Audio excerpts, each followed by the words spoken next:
وہ لڑکے اگر عمر بن عاص کو بھی مارنا چاہتا ہے تو اس کو بھی مار، کیونکہ عمر بن عاص نے حکم دیا تھا کہ اپنے بیٹے کو کہ تجھے مارے۔ اور پھر لڑکے نے عمر بن عاص کو تو کوڑے نہ مارے، لیکن عمر بن خطاب رضی اللہ تعالیٰ عنہ نے عمر بن عاص کو مخاطب کر کے بات کہی کہ عمر قد استعبدتم الناس وقد ولدتهم امہاتهم احرارا۔ عمر، تو نے لوگوں کو غلام کب سے بنانا شروع کر دیا ہے؟ تو نے لوگوں کے اوپر ظلم و جبر کرنا کب سے شروع کر دیا ہے؟ تجھے پتا نہیں ان کی ماں نے تو ان کو آزاد پیدا کیا اور تو ان کو غلام بناتا ہے، ان کے اوپر ظلم کرتا ہے؟ یہ ہے آزادی کی اہمیت۔ انسان پیدا ہوا ہے آزاد، رہنا بھی چاہتا ہے آزاد۔ اسی مناسبت سے ہمارے اکابرین نے یہ ملک پاکستان سن 14 اگست 1947 کو حاصل کیا آزاد، کہ مسلمان جہاں پہ رہیں گے آزاد۔ اب آزاد کا کیا مطلب ہے؟ جو مرضیاں کریں؟ جی ہم آزاد ہیں، آزاد ملک ہے، جو مرضیاں کریں۔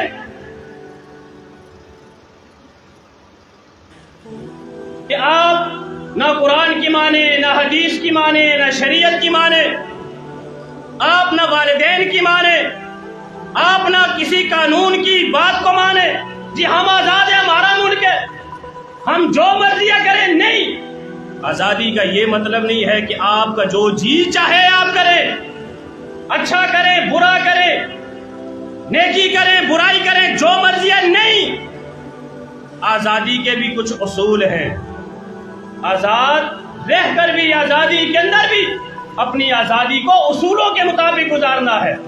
آزادی کا مطلب یہ ہے کہ انسانوں کو انسانوں کے ظلم سے آزاد کرانا، انسانوں کو انسانوں کے بنائے ہوئے ظالمانہ جابرانہ قانون سے آزاد کر کے ان کو آزادی دلوانا، یہ آزادی ہے۔ اور پھر شریعت کے مطابق انسانوں کا زندگی گزارنا، قرآن مجید کے مطابق زندگی گزارنا، رسول اللہ کی سنت کے مطابق زندگی گزارنا، یہ آزادی ہے۔ آزادی کا یہ مطلب قطعاً نہیں ہے آپ چوری بھی کریں تو کوئی نہ پوچھے، آپ زنا بھی کریں تو کوئی نہ پوچھے، آپ پاکستان کا بنایا ہوا قانون بھی توڑ دیں کوئی نہ پوچھے۔ ہم ملک آزاد ہیں، لیکن قانون کو فالو کرنا، قانون کی پاسداری کرنا ہماری آزادی کا حصہ ہے۔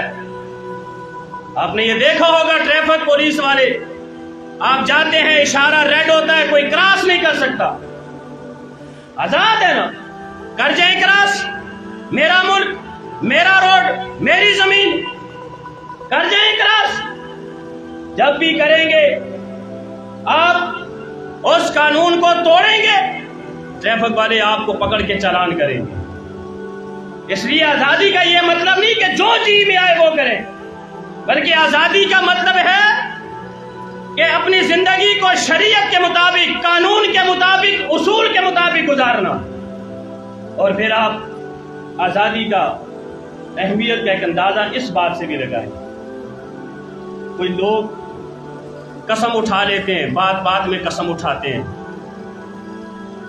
وہ جھوٹی قسمیں بھی اٹھا لیتے ہیں، پتہ نہیں ہے کہ جب کوئی قسم اٹھائے گا تو قسم کا کفارہ بھی دینا پڑے گا۔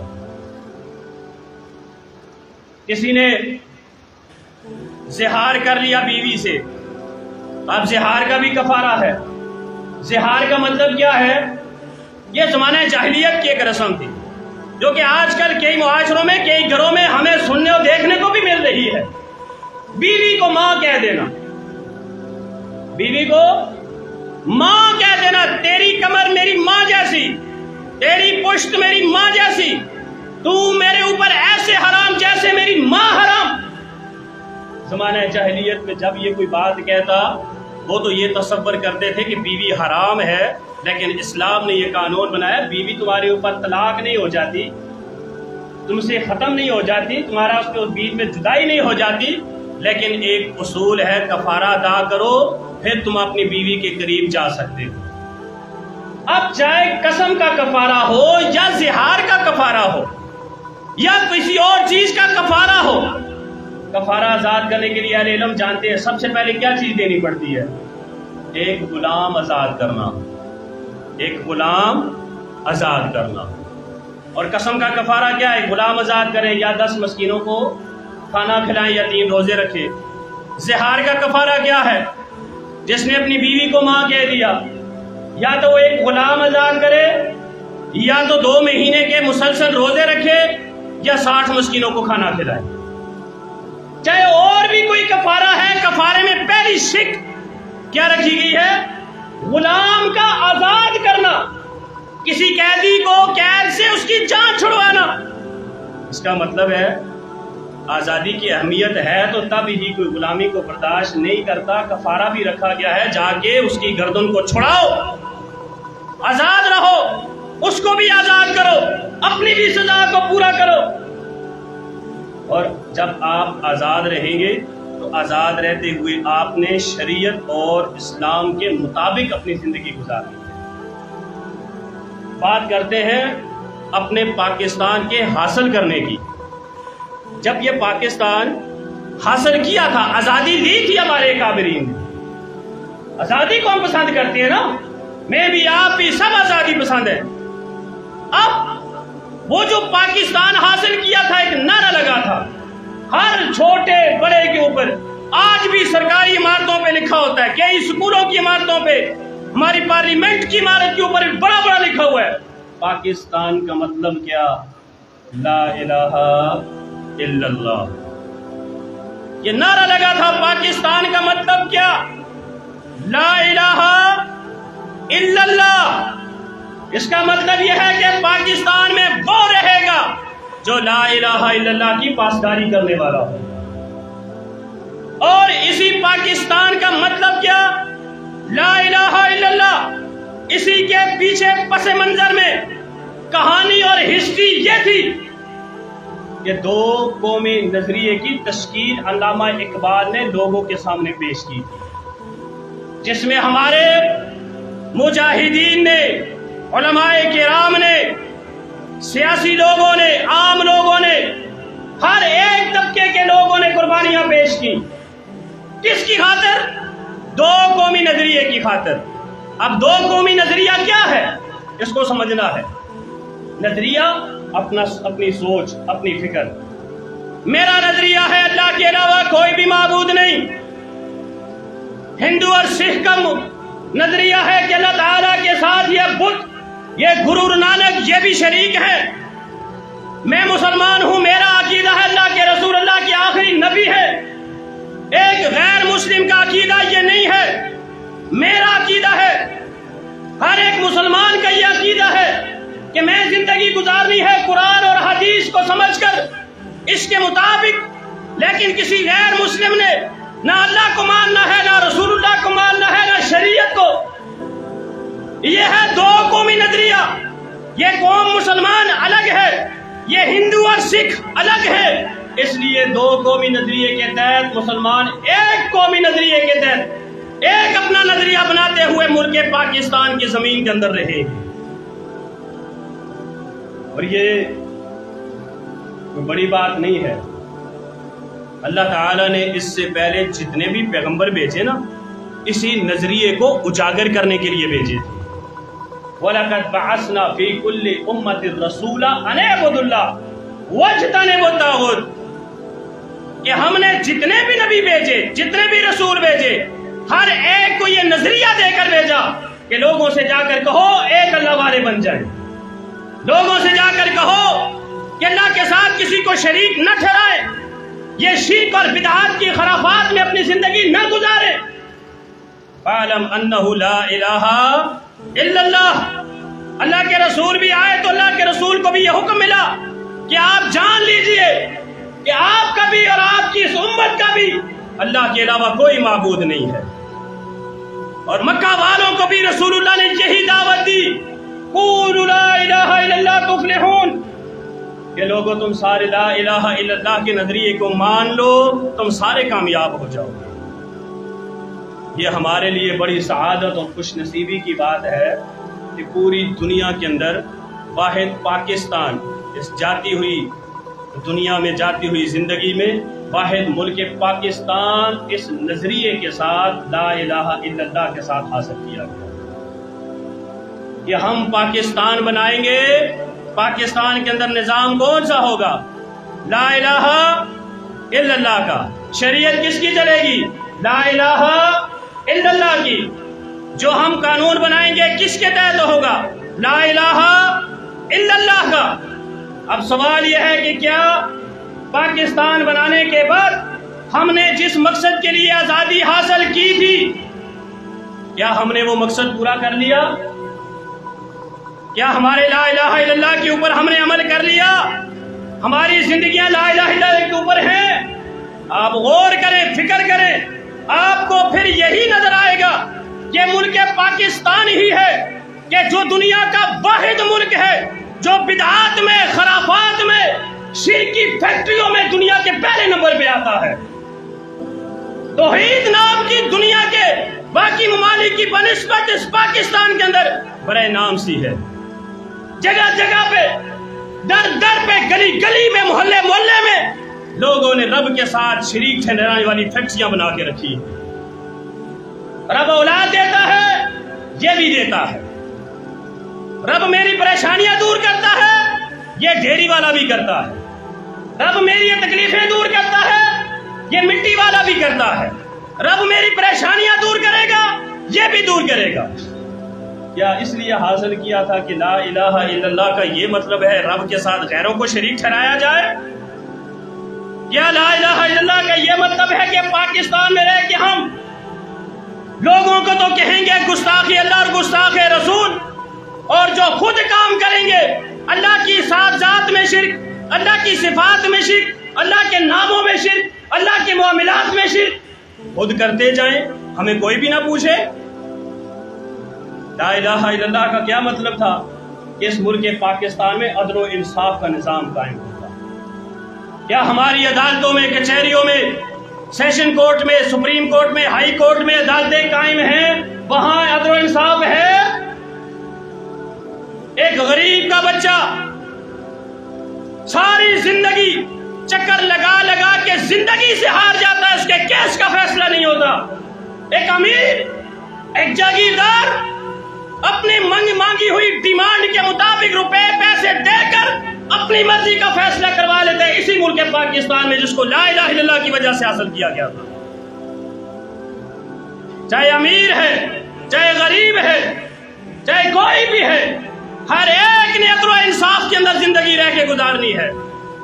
گھر کا سربراہ ہے تو نیچے والوں کے اوپر عدل و انصاف، گاؤں کا چودھری ہے تو گاؤں والوں کے لیے عدل و انصاف، ایک صوبے کا ایم پی اے ہے تو صوبے والوں کے لیے عدل و انصاف، ایک حلقے کا ایم این اے ہے تو وہ اپنے حلقے والوں کے لیے عدل و انصاف، ملک کا لیڈر، وزیر اعظم، صدر ہے، ہر ایک نے عدل و انصاف کو پکڑ کے رکھنا ہے۔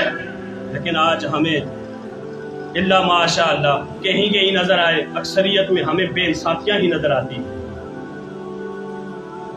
نئے نئے کیسز آپ کے سامنے ہی ہیں۔ وہ جج کے گھر میں چھوٹی سی بچی کے اوپر ظلم و ستم کے وہ پہاڑ ڈھائیں گے، اب کیس شروع ہو گیا۔ فیصلہ کرنے والے بھی کون ہیں؟ جج کی ملازمہ ہے۔ فیصلہ بھی اب کون کریں گے؟